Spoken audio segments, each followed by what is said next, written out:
I sat here looking down the steep hill at the path. Good start. Got our Twisted attention right right away. and then left and then right again and ran over this little bridge. And between me, there's probably about 50 trees and 100 rocks, and I'm looking at the scrapes and the bruises that are already on my arms and legs and thinking, yeah, right, yeah, I'm gonna die. This is ridiculous. It was a beautiful Saturday morning, and my friend Ryan had coaxed my oldest brother Mark and I into going mountain biking. Now, when he said, do you want to go, we thought, hey, we're athletic. We've been riding bikes since we were like 3 years old. Sure, we'll go. What I didn't realize is Ryan rode mountain bikes like in competitions, in races. So when he said, do you want to go mountain biking, I'm thinking like a nice little ride through the prairies of Kansas. No.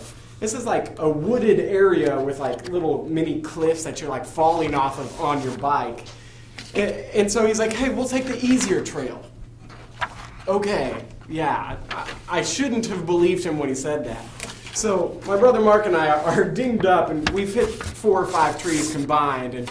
And now I'm sitting here looking down this steep hill that he says, when Ryan stops us beforehand and says, now you need to be careful here. I know that this is not going to go well. So before he zips on down the trail, he says, now make sure, as you round the second turn, you're going to pick up speed, but don't slam on the brakes or you're just going to lose control and you're going to go faster anyway. So just really accelerate through them. And yeah, okay, Ryan. So he goes on down, and then I watch as my brother Mark, who's a better biker than me, sort of struggle but make it down.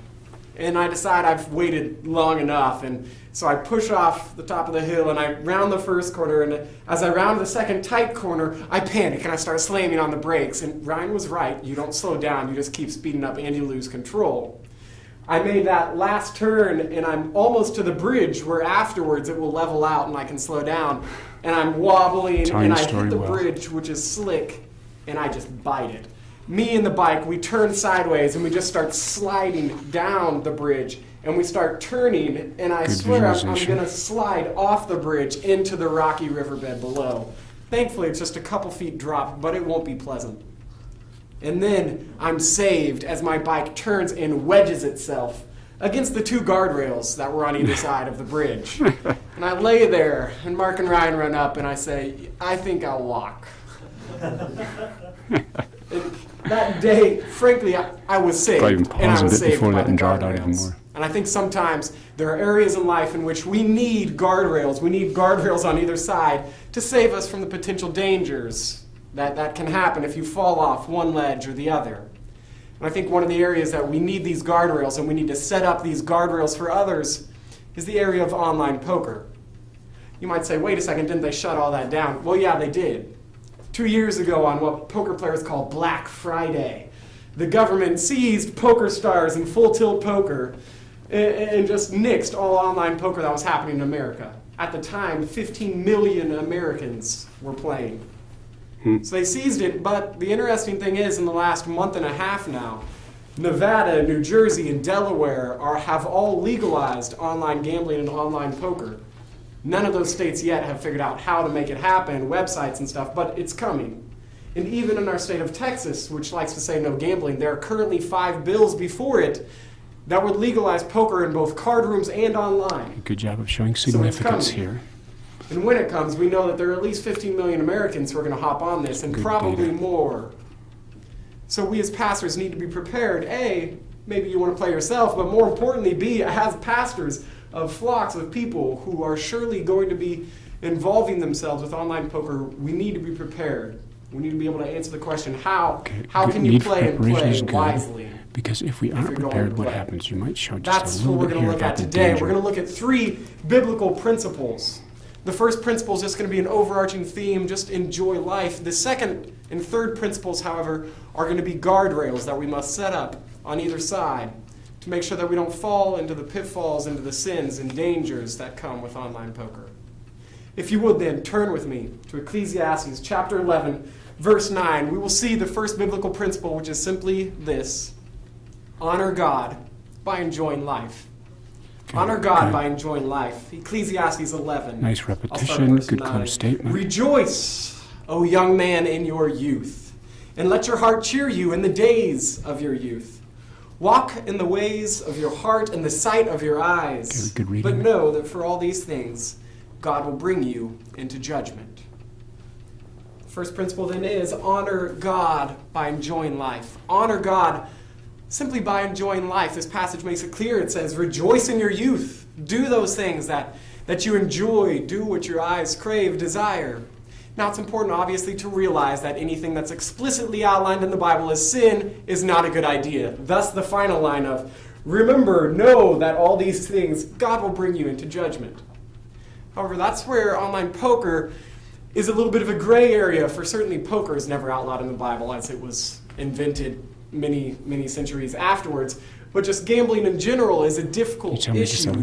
You look up, you do a survey online of what people are saying about gambling, and frankly, they can't point to a single passage or passages that say, so you can't gamble. Don't gamble. It's a sin. Instead, we sort of have to build a bridge with some biblical principles. So in this gray area, I think that we do have the freedom to play. If you enjoy playing poker, then honor God by enjoying life, and that may mean play. I know that I have several friends who would rather spend their entertainment money on playing some online poker where they have a chance of winning something than they would on, say, going to the movies or buying a new video game or going to sporting events, something like that. So the first point is simply honor God by enjoying life, and if you enjoy online poker, then play. But, and here is the big but, online poker can be dangerous, and we all realize that. We realize that poker in general and gambling in general can be dangerous, and so we must set up guardrails. Guardrails for ourselves and guardrails for others to make sure you don't fall into the easy, dangerous area that surrounds online poker.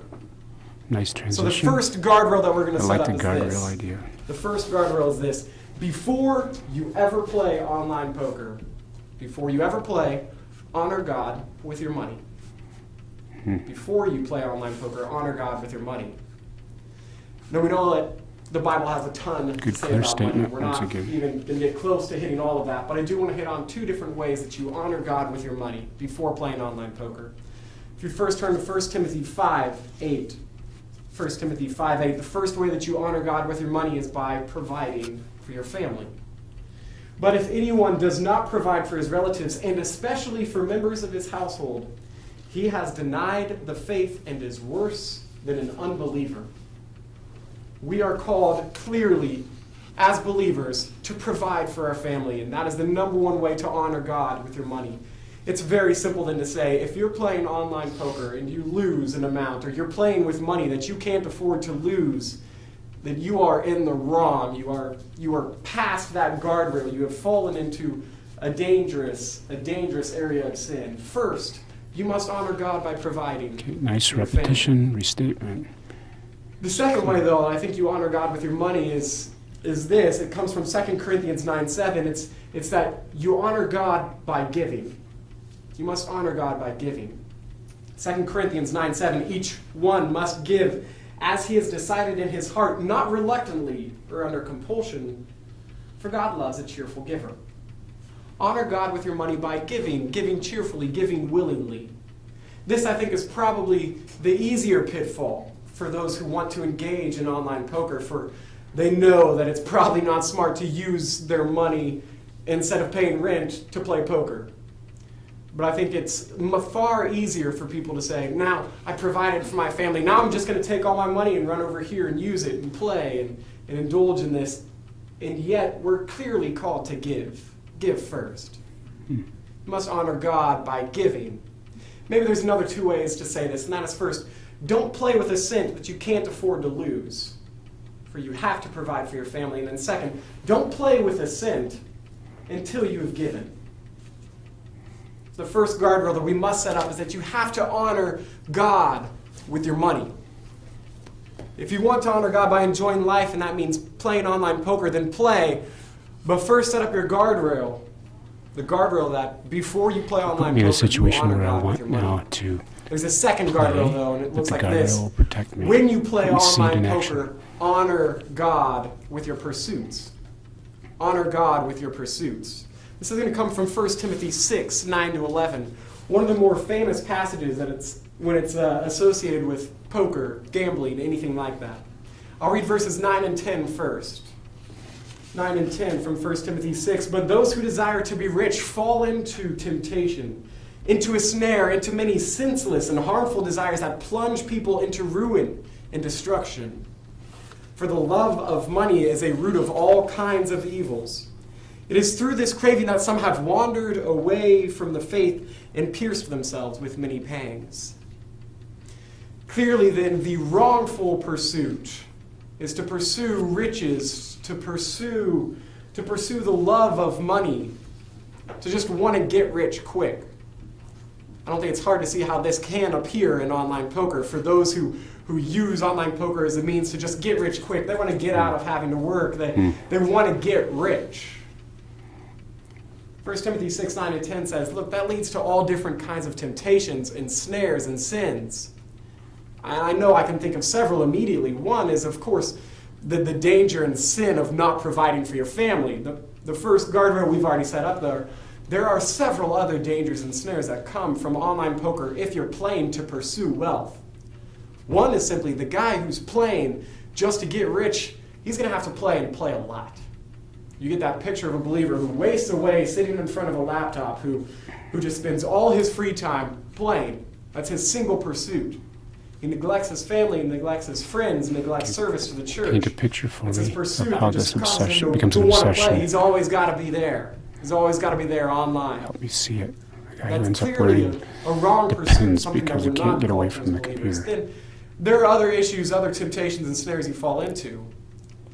I can tell you that in online poker and gambling in general, there are lots of highs and lows. And the person who's obsessed with getting rich on that is going to be obsessed with their bank accounts. They're going to be obsessed with how they're doing. They're going to play with an attitude of obsession that, frankly, is going to lead to some highs and lows in personality. You can see that person who goes through losing streaks, getting angry, dealing with anger and resentment and hate and language issues. 1 Timothy 6:11, though, is going to tell us the alternative. Instead of pursuing riches and desiring to be rich and get rich quick. 6:11 says this, but as for you, O man of God, flee these things. Instead, pursue righteousness, godliness, faith, love, steadfastness, and gentleness. We're called as believers, as Christians, to not pursue the get-rich-quick scheme. We're called to pursue godly character. Tony and Sally thought they had everything made. They were in their early 40s living in a palatial house in France that they had just moved to with their 2 kids, and they had a pool.